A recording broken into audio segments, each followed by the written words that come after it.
Time পত্রিকায় এই ধরনের একটা প্রশ্ন করা হয়েছিল এবং তিনি উত্তর দিয়েছিলেন যে প্রেসিডেন্ট ট্রাম্প যেমন তার জাতীয় স্বার্থ রক্ষা করে, তেমনি বাংলাদেশের প্রধানমন্ত্রী হিসাবে তিনিও বাংলাদেশের জাতীয় স্বার্থ নিশ্চিত করবেন।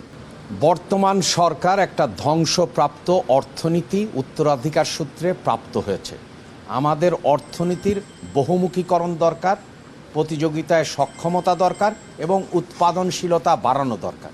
এবং আমরা একই সঙ্গে মনে করি যে আন্তর্জাতিক বাণিজ্যে আমাদের বিভিন্ন দেশে পণ্য রপ্তানি করা দরকার এবং আমাদের বাণিজ্য সম্পর্ক আরও বাড়ানো দরকার। সেই প্রেক্ষাপটে আমরা বিভিন্ন দেশের সাথে আলোচনা করছি। সেই সূত্র ধরে মার্কিন যুক্তরাষ্ট্রের সাথেও আমাদের আলোচনা অব্যাহত আছে।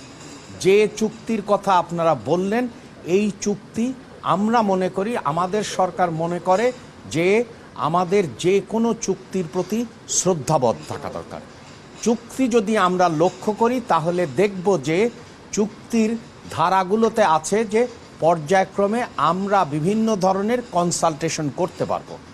এবং আজকের আলোচনায় আমরা দুই পক্ষই সম্মত হয়েছি যে আমাদের বিভিন্ন বিষয় সম্পর্কে, বিশেষ করে বহুমুখীকরণ এবং প্রতিযোগিতায় সক্ষমতা এবং সাথে সাথে আমাদের উৎপাদনশীলতা বৃদ্ধিতে দুই দেশ কিভাবে একসঙ্গে কাজ করতে পারে এবং কি ধরনের প্রক্রিয়া বা মেকানিজমের মাধ্যমে সেই কাজগুলো আরও বাড়ানো যায়।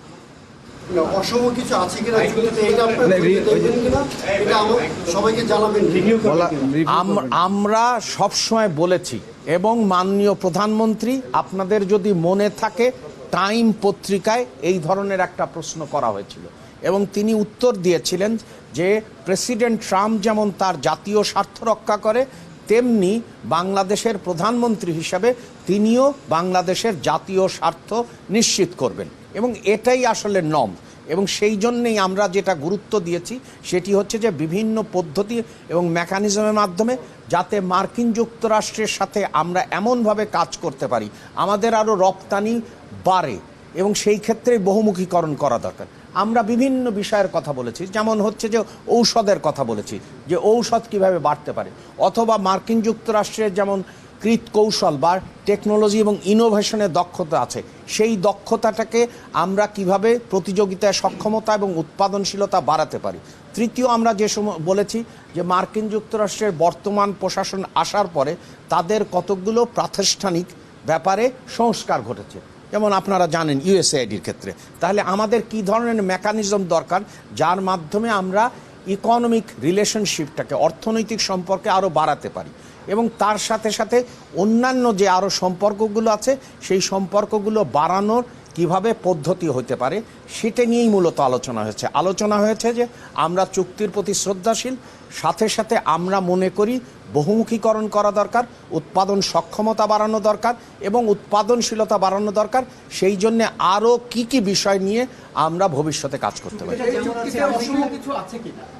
আমরা তো বারবার বলছি যে চুক্তির প্রতিটি বিষয়ের মধ্যে একটা বিষয় খুবই নিশ্চিত, সেটি হচ্ছে যে আমরা কনসালটেশনগুলো করব এবং আমরা সেই মেকানিজমগুলো বার করব এবং যাতে করে বাংলাদেশের আমাদের স্বার্থ লক্ষিত হয়, কারণ সবার আগে বাংলাদেশ। এই বিষয়টি এই চুক্তির কারণে কি অন্য দেশের সাথে বাণিজ্য করতে সংকট তৈরি হবে না বাংলাদেশ? আমি বারবার বলেছি যে বাংলাদেশ কোনো এক্সক্লুসিভ রিলেশনে বিশ্বাস করে না, বাংলাদেশ ইনক্লুসিভ রিলেশনে বিশ্বাস করে। তার কারণেই আপনারা লক্ষ্য করেছেন যে বাংলাদেশ বিভিন্ন দেশের সাথে, সেটি হচ্ছে যে আপনি যদি এই বর্তমান বিশ্ব পরিস্থিতি দেখেন, আমরা কিন্তু সকল দেশের সাথেই আমরা এনগেজ করছি, সেটা মার্কিন যুক্তরাষ্ট্র হোক, পশ্চিম ইউরোপ হোক, বা সেটা আমাদের এই এশিয়া অঞ্চলের জাপান হোক, চীন হোক, কোরিয়া হোক, সবার সাথে কিন্তু আমার বৈঠক হচ্ছে প্রতিদিনই। আপনারা লক্ষ্য করেছেন যে আমার সাথে, আবার আমাদের পার্শ্ববর্তী দেশে এমনও লক্ষ্য করেছেন একই দিনে আমাদের পার্শ্ববর্তী এবং এশিয়ার একটি দেশের সাথে সভা হয়েছে এবং জাপানের সাথে সভা হচ্ছে। তার মানে হচ্ছে যে, এবং আমাদের পররাষ্ট্রমন্ত্রী, অর্থমন্ত্রী এবং আমি বিভিন্ন দেশে সফর করছি এবং সেখানে আমাদের একটাই লক্ষ্য যে বাংলাদেশকে কিভাবে এগিয়ে নিয়ে যাবে, বিশেষ করে নতুন বাজার সৃষ্টি এবং সেখানে সক্ষমতা বৃদ্ধি এবং সেই বাজারে আমাদের এর যাতে উপস্থিতি আরও বাড়ে।